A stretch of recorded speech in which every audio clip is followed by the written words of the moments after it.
Hello everyone, my name is Gavin, and this will be a video on how to get the frame rate of your current game with Python and the Blender game engine. And I'm just going to get started. So let's go from defaults to game logic and go from Blender render to Blender game. And let's add an always sensor in our cube down here. Click these first three dots.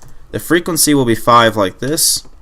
And I'll do add controller in Python like this and connect it like this. Do templates Python and then game logic simple. Drag this out and delete the portion I've highlighted right here. Hit Control and scroll up on your mouse to make your text larger and rename this to script.py and add that script right here.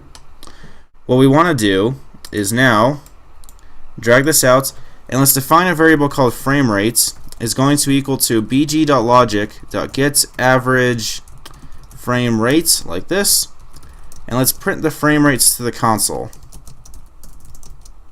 Frame rates.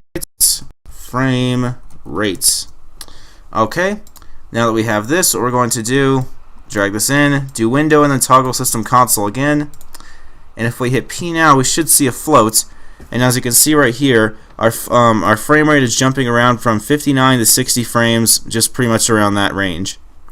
Alright guys, that is how you get your frame rates with Python and the Blender game engine. I hope you guys find that very useful.